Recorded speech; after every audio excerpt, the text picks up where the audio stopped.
Nos destaques do Panorama CBN de hoje, eu conto para você que depois de 2 meses, o presidente Lula fez 2 indicações muito importantes para o judiciário. O ministro Flávio Dino foi indicado para ser o novo ministro do STF e Paulo Gonet foi escolhido para ser o novo procurador-geral da República. O presidente do Senado, Rodrigo Pacheco, disse que os nomes vão ser analisados pelos senadores ainda neste ano.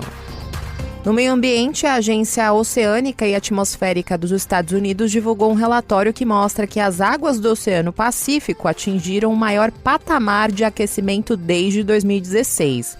Com a tendência de alta na temperatura do oceano, as previsões mais recentes indicam que o El Niño deve durar ao menos até abril de 2024.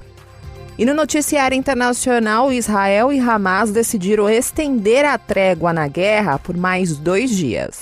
Panorama CBN. Olá para você que está ouvindo o Panorama CBN. Eu sou a Juliana Prado e vou te contar em menos de 30 minutos tudo que foi notícia nesta segunda-feira, dia 27 de novembro de 2023.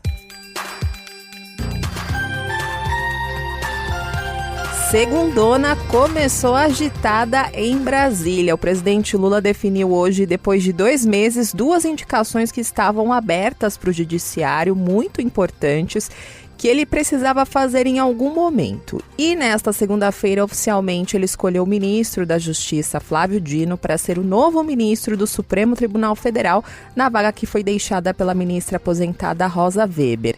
Ele também escolheu o nome do subprocurador-geral Paulo Gonet para ser o novo procurador-geral da República. Esse cargo estava vago desde a saída de Augusto Aras. Logo mais eu conto para você como esses nomes surgiram no radar de Lula e também a importância desses 2 cargos.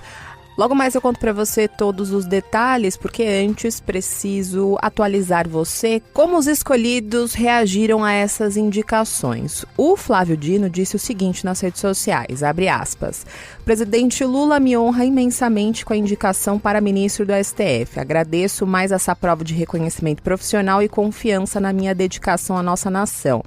Doravante irei dialogar em busca do honroso apoio dos colegas senadores e senadoras. Sou grato pelas manifestações de carinho e solidariedade. Fecha aspas. Já Paulo Gonet disse o seguinte, abre aspas, fui recebido agora e indicado pelo presidente Lula muito para a minha honra e responsabilidade. Agradeço a confiança do presidente e espero contar agora com a confiança também dos senadores da República, fecha aspas. Os 2 falaram em senadores porque ainda tem uma longa batalha política, digamos assim, para que eles sejam confirmados no cargo, porque essas escolhas de Lula não são automáticas. Os 2 nomes vão precisar passar por uma sabatina feita pelos senadores para os nomes deles serem aprovados.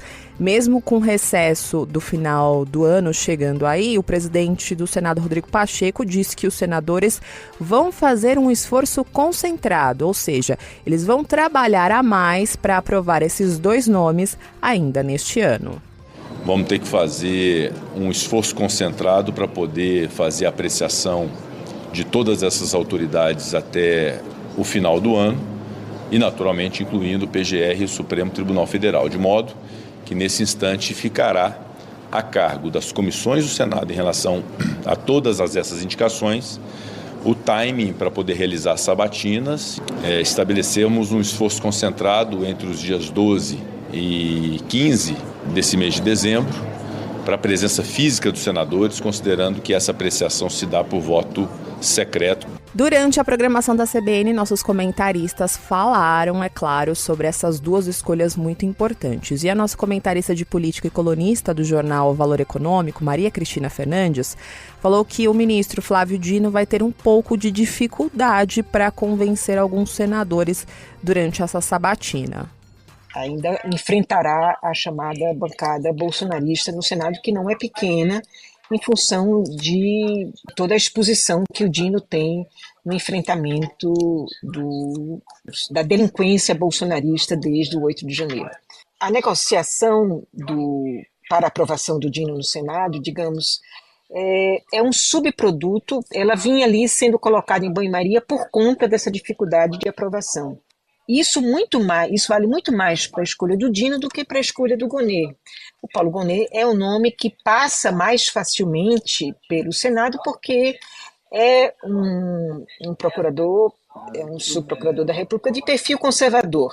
É muito elogiado pela bancada evangélica na casa, que vê nele uma garantia de que a PGR, a Procuradoria-Geral da República, não se engajará em temas identitários. E, dito isso, Dino e Gonê estão garantidos no Senado? Eu acho que talvez seja cedo. Agora eu preciso situar você porque essas duas nomeações são importantes. Bom, o Procurador-Geral da República tem um cargo estratégico porque qualquer denúncia contra autoridades com foro privilegiado acabam passando pelas mãos do PGR. Ele pode dar prosseguimento ou não a essas denúncias. Um exemplo que ficou evidente desse poder foi durante a pandemia. A CPI da Covid lá no Senado denunciou o então presidente Jair Bolsonaro por diversos crimes, né?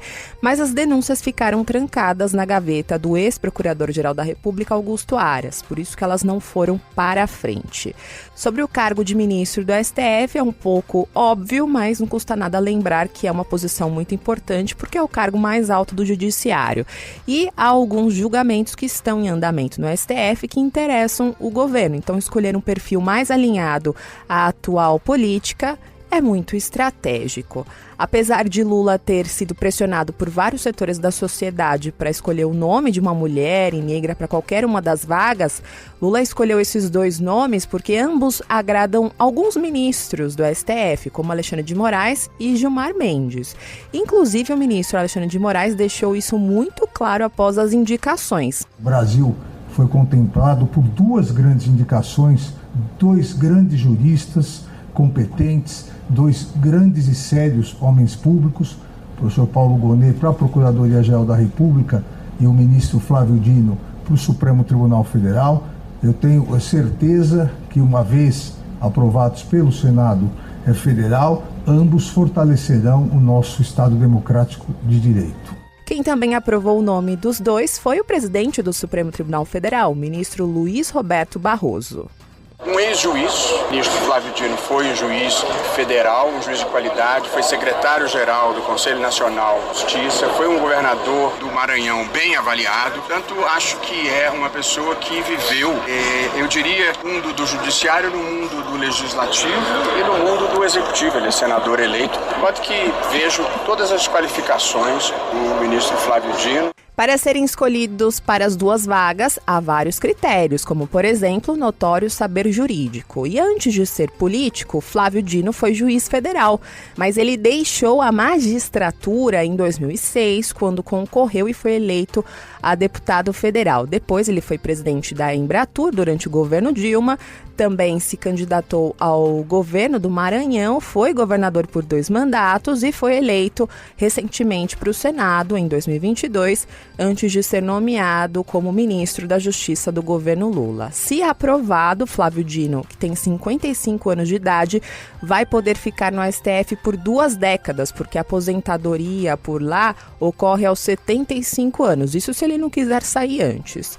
Com a segunda indicação de um homem feita pelo presidente Lula neste mandato, desta vez no lugar de uma mulher, o STF fica apenas com um nome feminino, Carmen Lúcia, entre os 11. E não há uma previsão para que Lula faça outra indicação nesse mandato até 2026, porque Luiz Fux vai ser o próximo ministro a se aposentar por idade, aos 75 anos, em abril de 2028. Bom, além de tudo isso que eu contei para você, tem mais, porque essa indicação de Flávio Dino também mexe muito com o xadrez político, porque abriu ainda a discussão sobre uma possível sucessão do Ministério da Justiça e a possibilidade de fatiamento desse ministério que é defendida por parte do PT para assumir o controle da segurança pública. Além disso, há uma conversa nos bastidores, porque o presidente Lula deve escolher o nome da ministra do Planejamento, Simone Tebet, para o lugar de Flávio Dino. Assim, ele reduziria o desgaste por não ter indicado uma mulher para uma vaga no STF. Mas Flávio Dino está mexendo os pauzinhos internamente para que o braço direito dele no Ministério, Rodrigo Capelli, seja o novo ministro da Justiça. Enfim, muitas questões que com certeza você vai acompanhar aqui os desdobramentos nos próximos episódios do Panorama CBN. Em relação ao nome de Paulo Gonet, Lula ignorou a lista tríplice elaborada pela Associação Nacional dos Procuradores da República. Essa lista ela não é obrigatória, mas em seus 2 últimos mandatos, Lula escolheu os primeiros colocados na votação interna desta lista aí para esse cargo. Sobre Paulo Gonet, ele é hoje um dos mais de 70 subprocuradores gerais da República que compõem a cúpula do Ministério Público Federal. Ele é católico, conservador e considerado comedido em suas posições.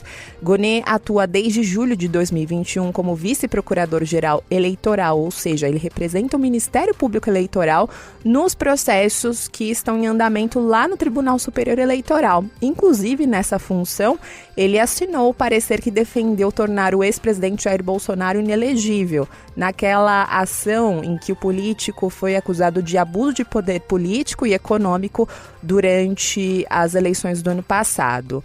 Gonet também foi sócio do ministro Gilmar Mendes na Instituição de Ensino Superior IDP, função que ele não ocupa mais. Para a PGR, Lula não cobrava um nome específico, mas sim um perfil. Um PGR que seja proativo, mas nem tanto. E, claro, nada de ser lavajatista.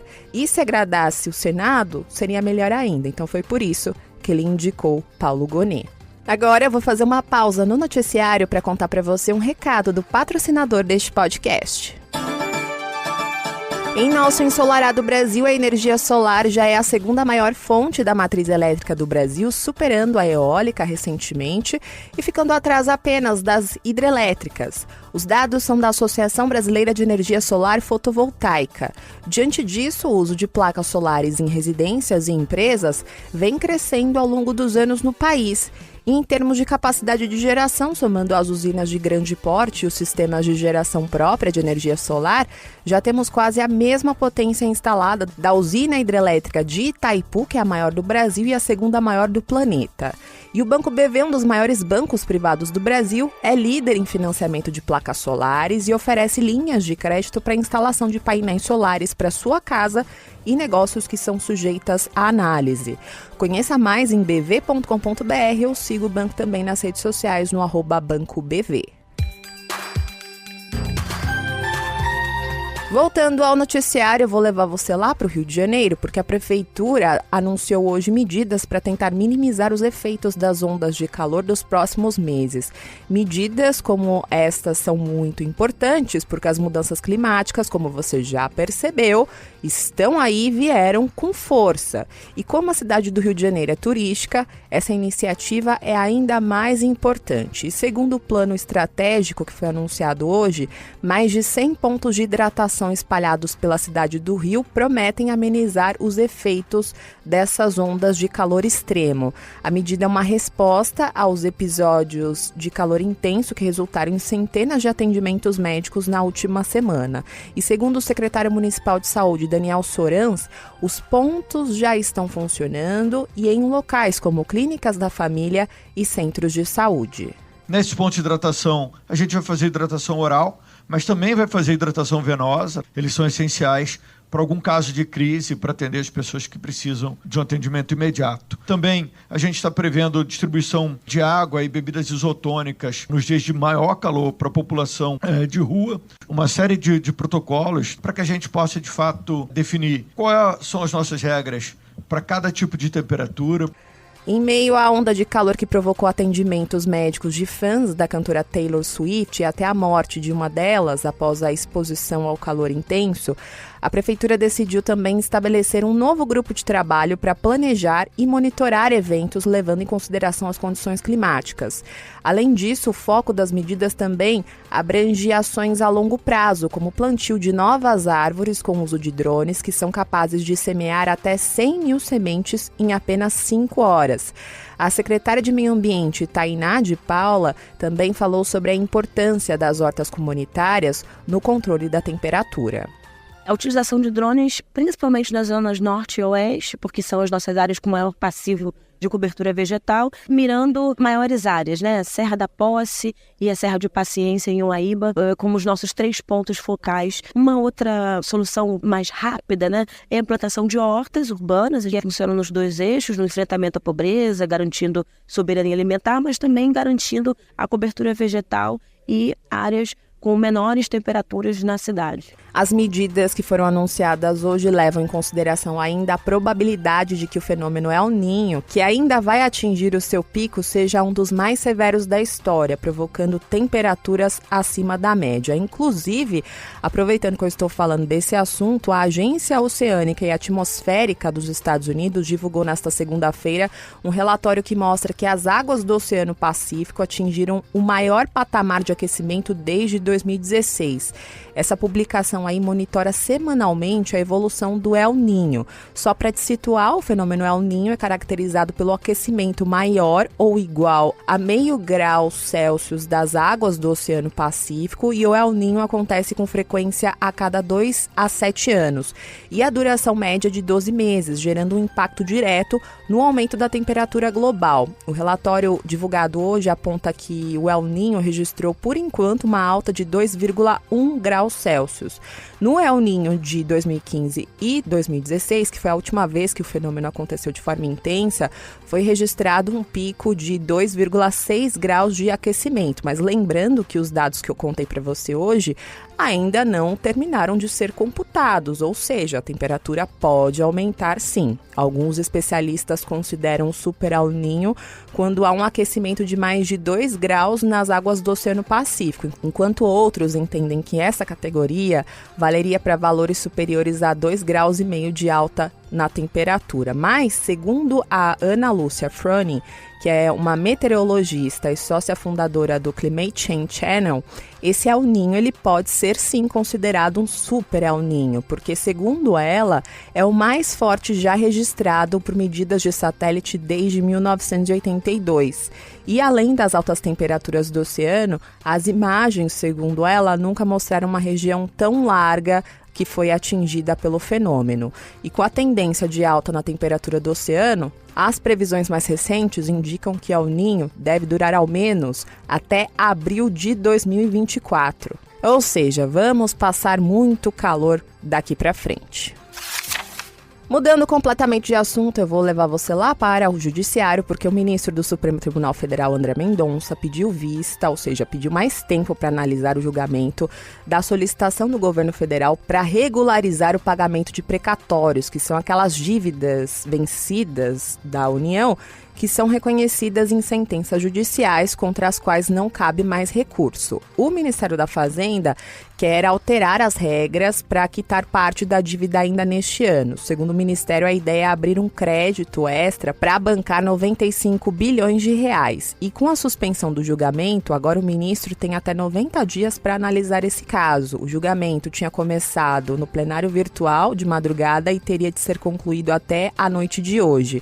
Mas os ministros do STF já adiantaram seus votos e, com isso, o STF formou maioria para autorizar a regularização do pagamento dos precatórios. Isso representa uma vitória para o governo federal, só falta mesmo o voto do ministro André Mendonça para formalizar essa vitória da equipe econômica.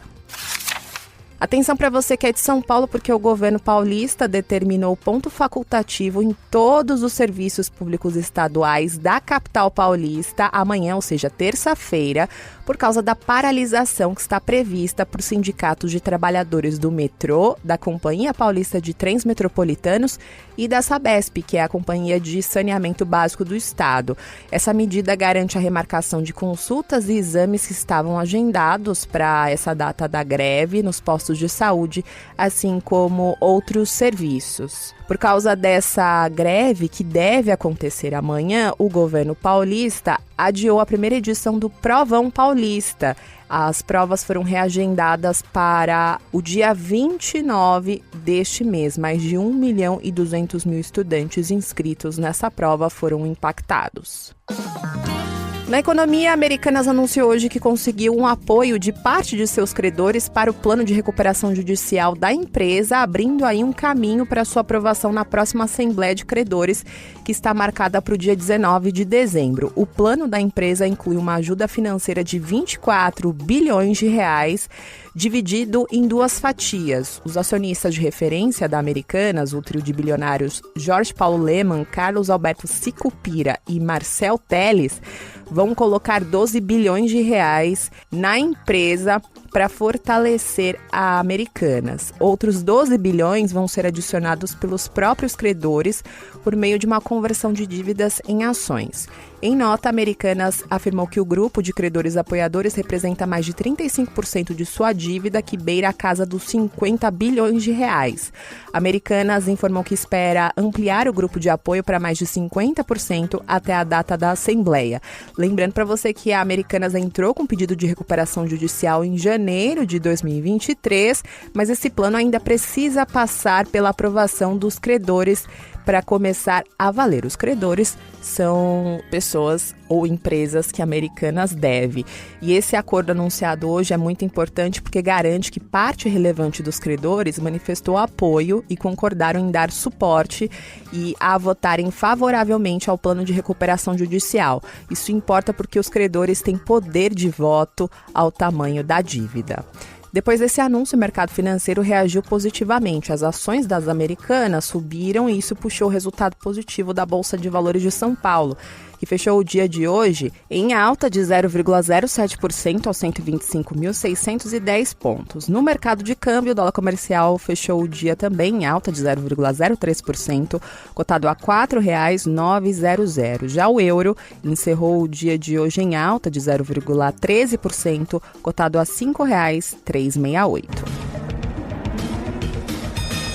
No noticiário internacional, hoje teve um acordo muito relevante na guerra entre Israel e Hamas. Como a Bianca Santos contou para você na edição da manhã do Panorama CBN de hoje, a trégua da guerra iria terminar hoje, depois de 4 dias de libertação de reféns, ajuda humanitária em Gaza e a soltura de palestinos na Cisjordânia. Mas poucas horas antes do acordo entre Israel e Hamas expirar, uma prorrogação da trégua foi aprovada nesta segunda-feira e com isso foi negociado mais 2 dias de pausa nessa guerra lá no Oriente Médio. A confirmação da extensão desse acordo foi feita pelo Ministério das Relações Exteriores do Catar, que está mediando essa negociação. Até a madrugada desta segunda-feira, o Hamas havia libertado 58 reféns, enquanto Israel soltou 117 palestinos. Agora, o Hamas está elaborando uma nova lista de reféns que estão sob o poder do grupo terrorista desde o dia 7 de outubro. Em contrapartida, Israel precisa liberar prisioneiros palestinos, mulheres e menores de idade, na proporção de 1 israelense para cada 3 palestinos. Com essa nova pausa, ao menos 20 reféns vão poder voltar para casa já nos próximos dias. O Hamas libertou no começo da noite desta segunda-feira a última leva de reféns prevista no acordo que foi firmado com Israel na semana passada. A Cruz Vermelha, que está mediando também esse acordo, confirmou a informação e disse que são 11 os reféns que estão a caminho do território israelense. Essa foi a 4ª turma de reféns libertados dentro da trégua inicial prevista nesse acordo.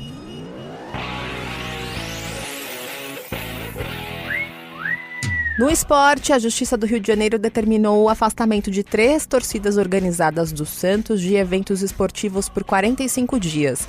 Essa decisão vem após brigas com torcedores do Botafogo na rodovia Presidente Dutra antes da partida entre os 2 times no estádio Newton Santos ontem. Segundo a Justiça, a determinação vale para integrantes da torcida jovem, da Sangue Jovem e da torcida BBF do Santos em quaisquer eventos em estádios e ginásios. Mais de 120 pessoas foram levadas ontem ao Juizado Especial Criminal do estádio Newton Santos após a briga na Dutra.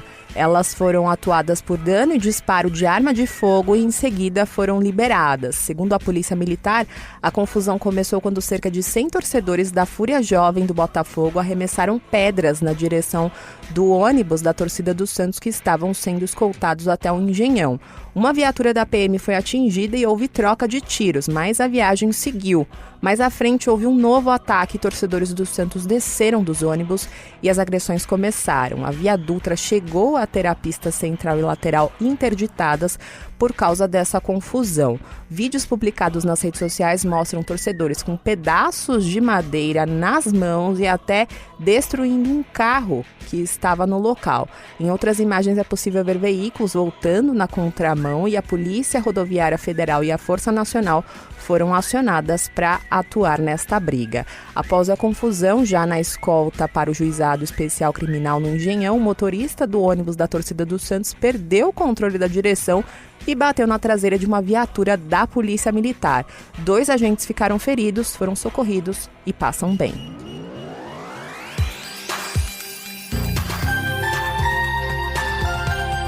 Agora, eu vou indo nessa. Muito obrigada pela companhia de hoje. O roteiro e a produção deste episódio foram feitos por mim e a sonorização é do Anderson Wendel, o Tico. E você pode me encontrar lá nas redes sociais, no @Juliana_Deprado no Twitter, no Insta é só procurar por @JulianaDeprado e tem também o e-mail que é o juliana.prado@cbn.com.br. E não se esqueça que amanhã tem a edição da manhã do Panorama CBN a partir das 7 horas da manhã com a Bianca Santos. Combinado? Beijos pra você e até mais!